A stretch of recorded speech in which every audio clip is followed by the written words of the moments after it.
ঈদের দিনে হয়তোবা আপনারা খুবই সকাল সকাল উঠে রেডি হন আগে, গোসল করেন, সুন্দর পোশাক পরেন, তার সাথে আতর সুরমা যেগুলো আছে সবকিছু দেন। বাট আমার ক্ষেত্রে একদমই আলাদা। সেটা কি জানেন?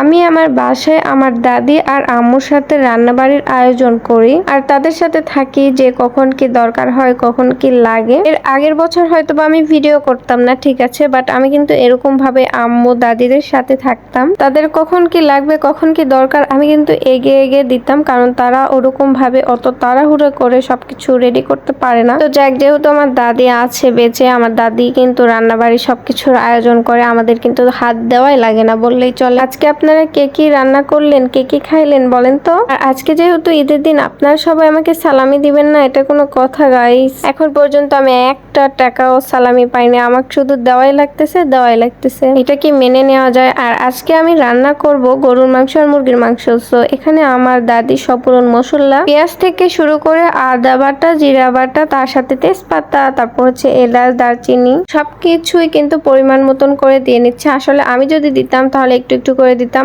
আর ভুল হইতো কিংবা লবণ বেশি হইতো কিংবা কম হইতো, এই কারণে দাদি আজকে দিচ্ছে। যেহেতু অনেক স্পেশাল একটা দিন, ঈদের দিন গাইস, আপনারা কি ভাবতে পারতেছেন? দেখতে দেখতে কিন্তু রমজানও শেষ হইলো, ঈদও চলে আসলো। ঈদ যে চলে আসলো, ঈদটা আবার চলে যেতেও সময় লাগতেছে না। এদিকে আমি মুরগির মাংসটা কষিয়ে নিচ্ছে আগে, আর ওই পাশে আমার দাদি গরুর মাংসটা সুন্দর করে কষিয়ে নিচ্ছে। আমি এই পাশে রান্না করতেছি, দাদি ওই পাশে, মানে দুইটা চুলাই, মানে একটা চুলাই সরি। আসলে গ্যাসের চুলা আমাদের বাসায় আছে, কিন্তু হচ্ছে গ্যাসের চুলায় রান্না করব না, যেহেতু আমার আব্বু খেতে পছন্দ করে না একদমই। মাটির চুলায় রান্না করে খাওয়ার মজাটাই আলাদা। যারা যারা মাটির চুলায় রান্না করে খায় তারা তো জানেই কত পরিমাণে টেস্ট, আর যারা যারা গ্যাসে খায় তারাও স্বাদ বুঝতে পারে। এদিকে আমার চাচাতো বোন এসেছে সালামি নেওয়ার জন্য।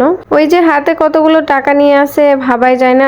আমার কোলে উঠছে তো উঠছে, আর নামতেছে না। তো ওই হচ্ছে সালামি নিতে এসেছে, প্লাস আমাদের সাথে ঘুরতে এসেছে। এক কথায় আমার বাসায় সেমাই খেতে এসেছে, আর আমাদের সেমাই এখন পর্যন্ত রান্না করা হয়নি। ভাবা যায় কত পরিমাণের ব্যস্ত মানুষ আমি। আর আজকে আমাদের বাসায় বনফুল লাচ্চা সেমাই রান্না করব গাইস। আর গরুর দুধ কিন্তু আমাদের খাঁটি দুধ, কোনো প্রকার ভেজাল নাই। সো ভেজাল ছাড়া জিনিস তো খেতে আমার খুবই বেশি ভালো লাগে। তো সবকিছু এখন রেডি করার পর সেমাইয়ের উপর একটু কিসমিস দিয়ে নিলাম, যেন কালারফুল লাগে। ও মা, একটু দিয়েছি দেখি ভালো লাগতেছে না, এই কারণে আরো বেশি করে ঢেলে ঢেলে দিলাম, যেন দেখতে একটু লোভনীয় হয় আর একটু ভালো লাগে, একটু বেশি ভালো যেন লাগে। যাক, অনেক বকবক করেছি, এখন প্রচন্ড ক্ষুধা লাগছে, এখন খাবার দাবার খাইতে হবে। তো এখানে আমার দাদি রান্না করছিল বিরিয়ানি, আর বিরিয়ানি যাই হোক ভিডিও করতে ভুলে গেছি, অত মনে থাকে না গাইস। সবকিছুরই যদি ভিডিও করি তাহলে আমাকে আবার হচ্ছে কাজ করে দিবে কে, এই কারণে আর ভিডিও করিনি। দেন আমার প্রচন্ড ক্ষুধা লাগছে, এখন আমার খাবার দাবার খাইতে হবে, আর কথা বলতে পারতেছি না। আমাদের রান্না করতে করতে ঈদের নামাজটাও শেষ হয়ে গেছে, বাসায় ছোট ভাই আর আব্বু চলে এসেছে, এখন আমরা বসে থেকে খাবার দাবার খাবো।